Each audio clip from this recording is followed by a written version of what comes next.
Hi guys, welcome back to my channel. I hope you're having a wonderful day today. I thought that today we could do the Where My Law Started book tag. Now this is basically a book tag that was created by Carrie Can Read on YouTube, so I thought that it would be a good opportunity to give you guys a bit of a background on who I am and what I used to read, sort of thing.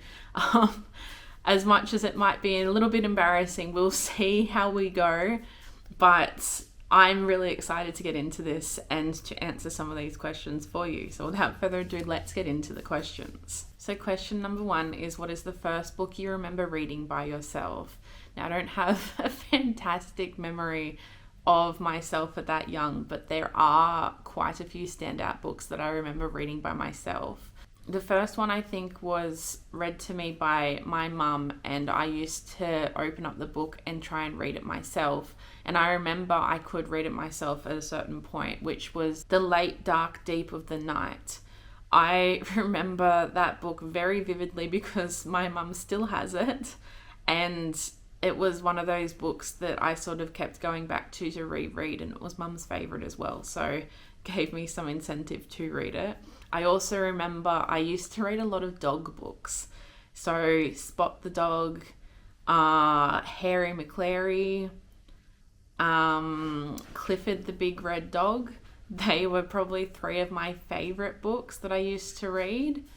I do also distinctly remember learning how to read the Peter Rabbit series. So mum had a collection of Peter Rabbit stories and I used to open it up and read them myself. I also distinctly remember when I was starting to get into chapter books, I was obsessed with the Rainbow Fairy series, as was everyone at school with me. We were all reading the Rainbow Fairy series and books like that I can't quite remember at the moment, but that was pretty high up there for those.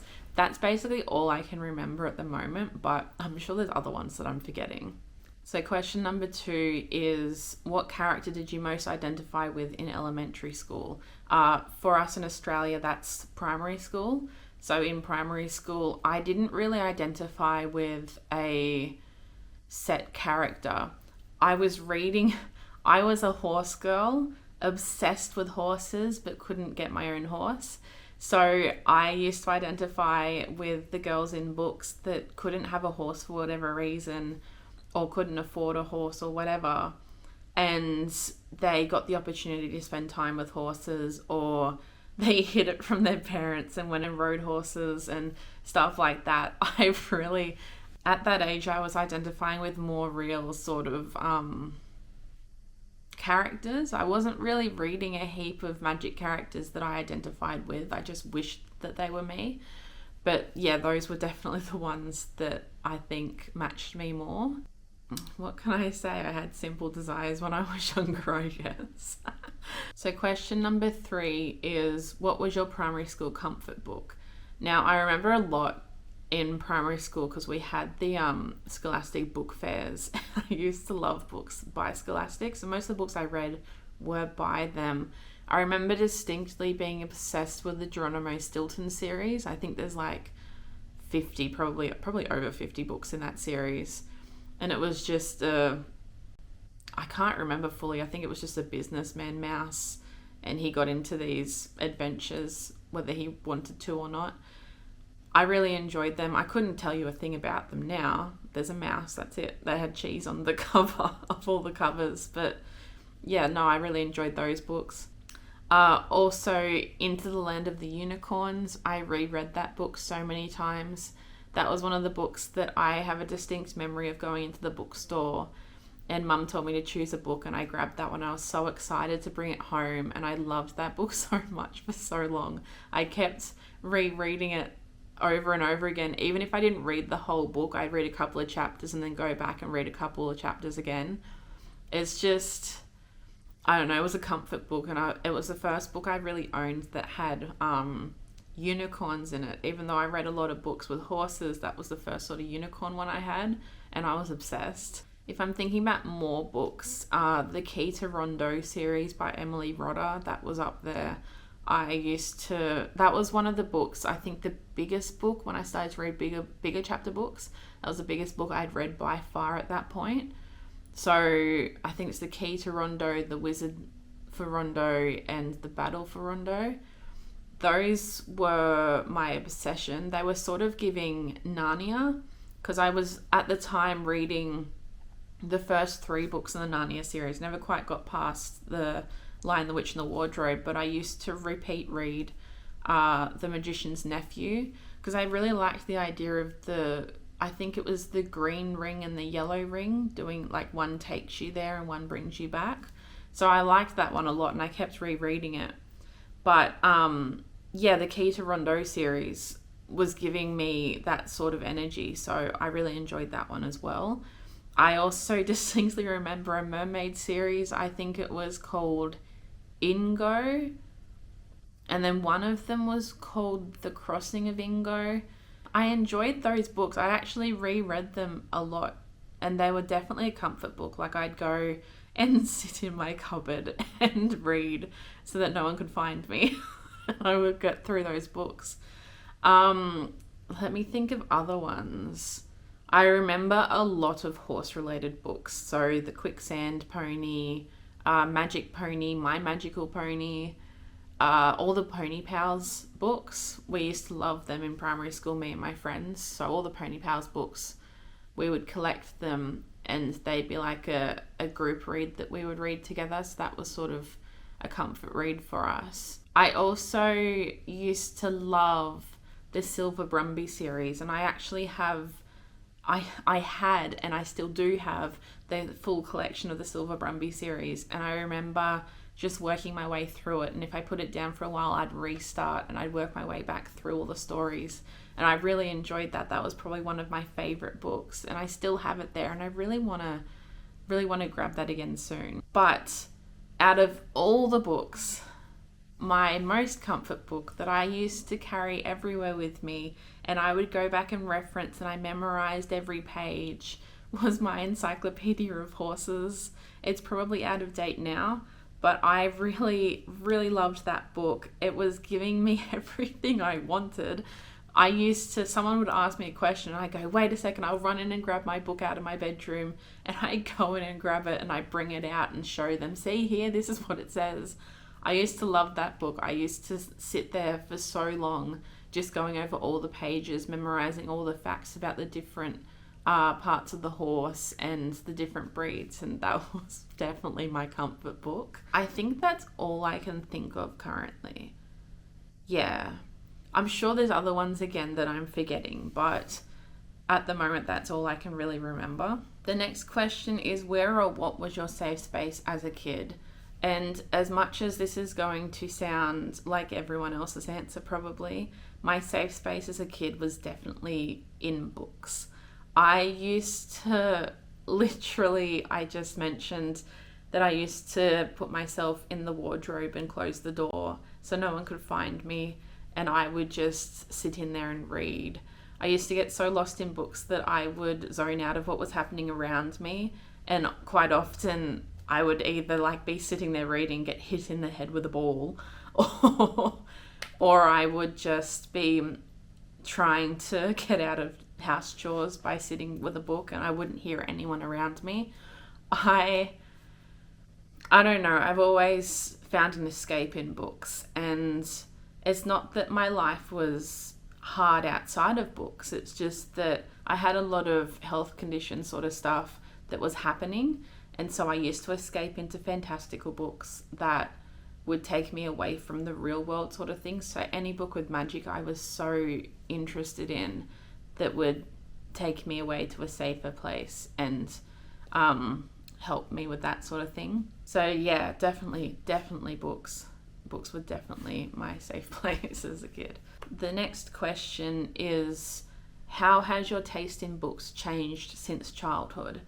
So I think that it hasn't really changed a heap.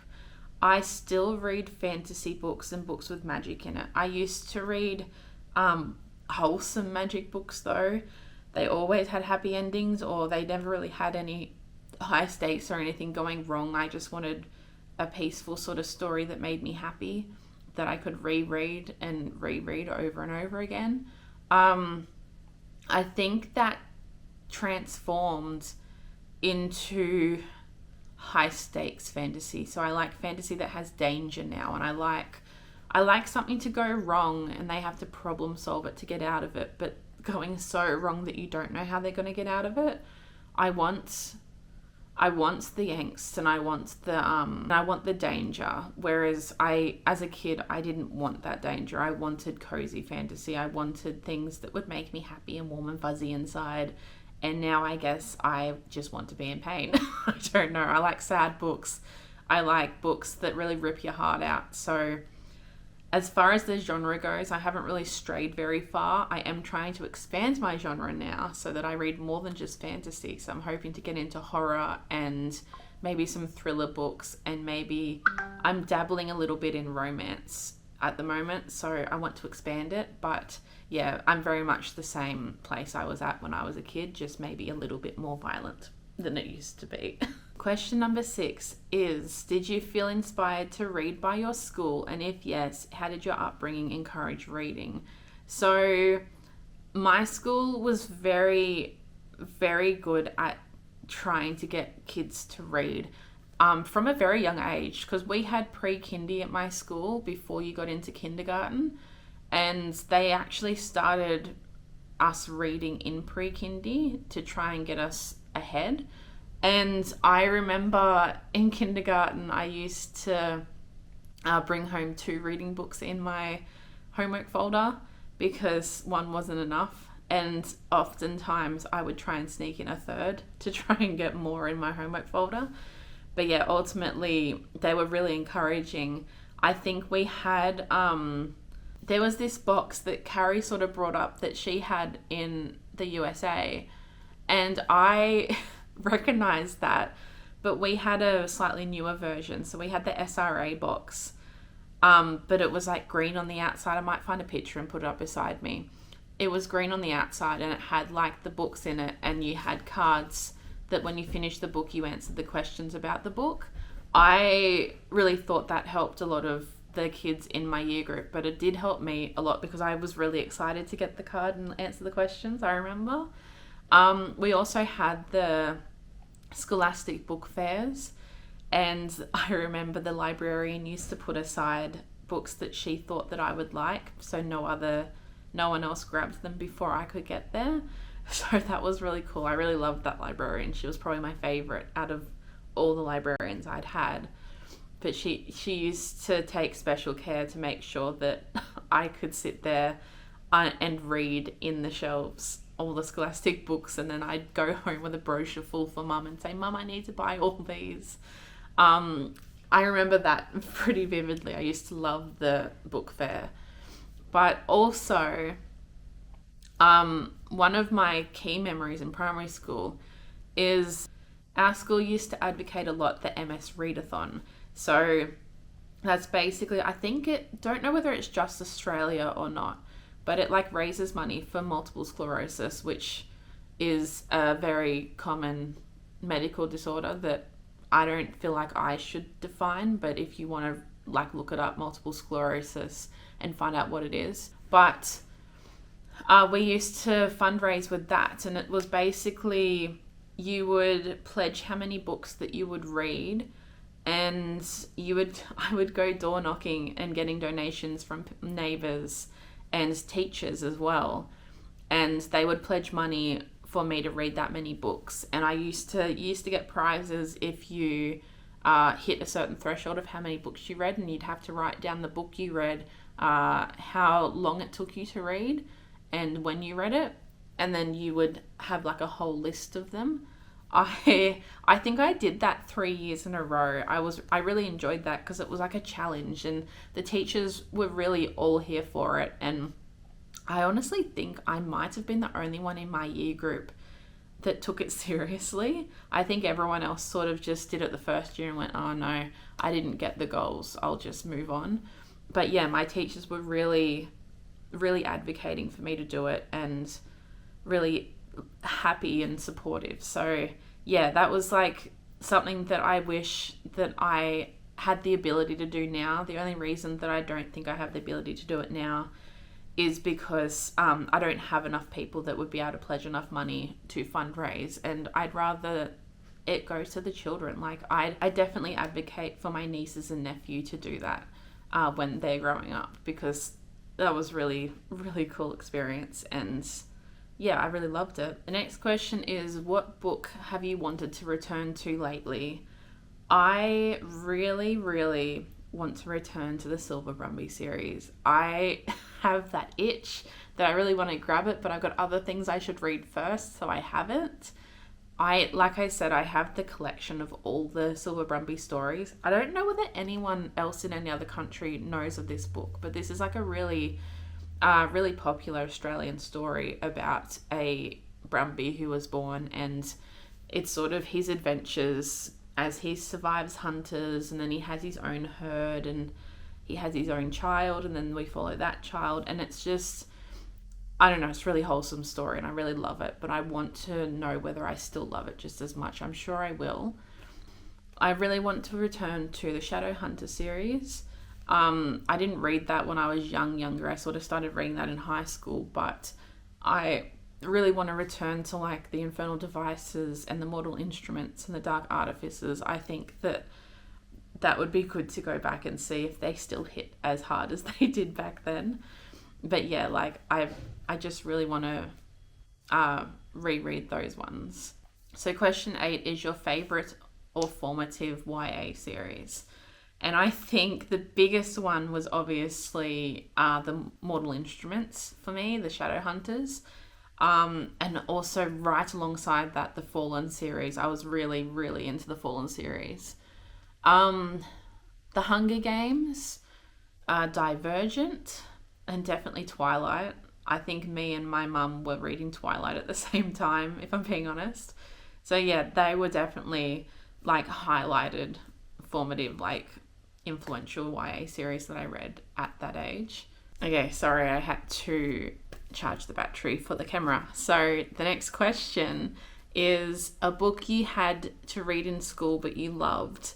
Now, most of the books I read in school I actively avoided. I would just rely on what the teacher told me, or I'd look up a synopsis myself. I'd probably read like the first couple of chapters and then stop. But there are 3 in particular that I enjoyed reading. So the first one was Mouse, which I think was set in World War II and quite possibly had it was more of a graphic novel, I think. And then we had The Curious Incident of the Dog in the Nighttime, which horribly remembering, but I think was about an autistic kid that found a dead dog and I guess sort of solves the mystery while also revealing other things. And we also had Looking for Alibrandi, which I enjoyed. I believe that's an Australian one, definitely, and I believe it's about some, I could be wrong, Italian immigrants living in Sydney and what they sort of went through and where they were living and sort of thing. So they were probably the only 3 that in school I did enjoy because I actively avoided the rest. I did enjoy Macbeth, but we didn't do a lot of Shakespeare in my classes. Unfortunately, I wish we had have done more Shakespeare like Othello and stuff, but I did enjoy Macbeth when we did it. Other than that, I don't think there's much else that I really read anyway that I would have enjoyed, so that's all. The next question is your weirdest favorite book. And I don't think I have any weird favorite books. I mean, when I was really young, I used to read books that were a part of the Emily Eyefinger series. And she basically had an eye on the end of her finger that she'd like used to look in places. I don't remember it properly, but I do remember I read that book quite a few times.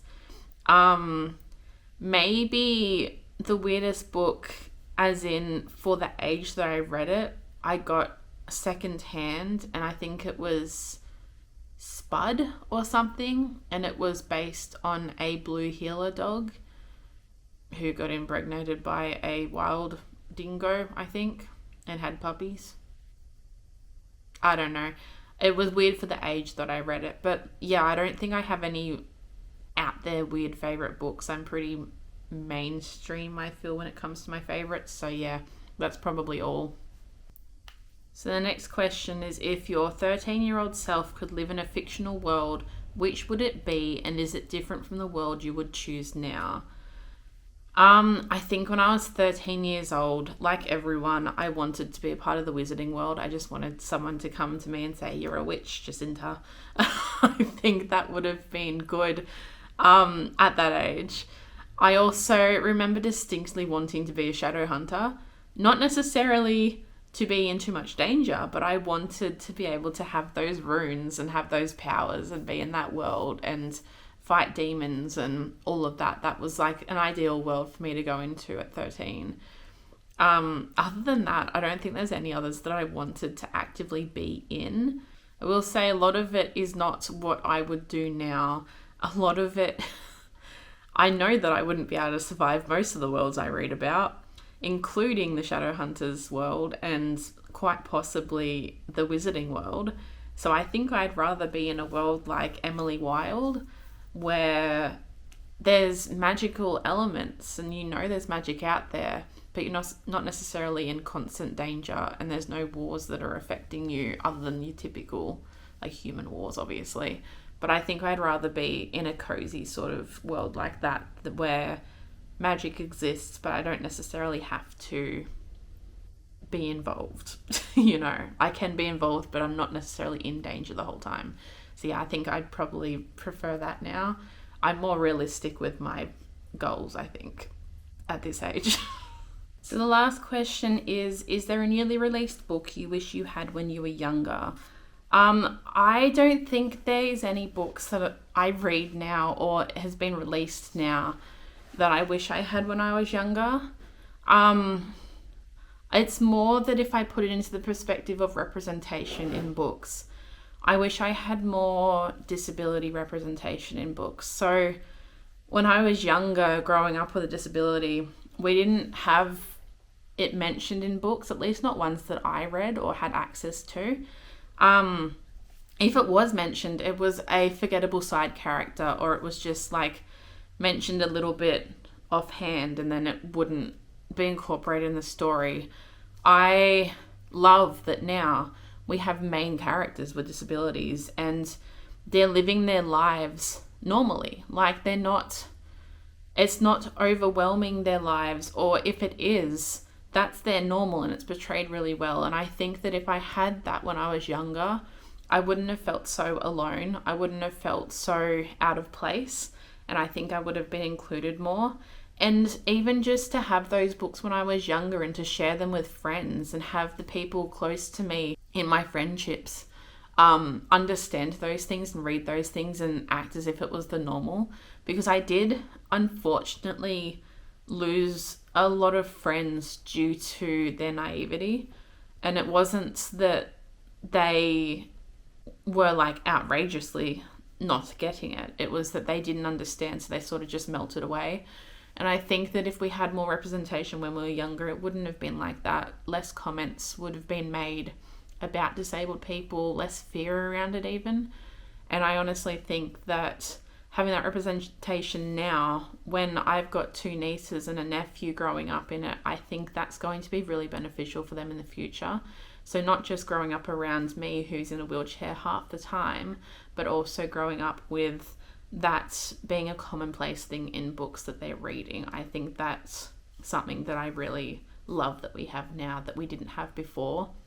I think a great example of it currently, which is not for children, but a very popular example, is Fourth Wing. It has a main female character who has a disability, and it sort of goes very good into what she goes through because the author herself has the same one. So it's different things that are being written about now. I appreciate involve disabled characters because we are normal people and we deserve to be represented in that way as well. So that's all the questions on this book tag. I hope you guys enjoyed that. I don't know, I was going to say, if you don't know already or haven't seen her videos, you can go watch Carrie Can Read's videos. But of course, if you're here, you probably already know of her. I'm only small at the moment.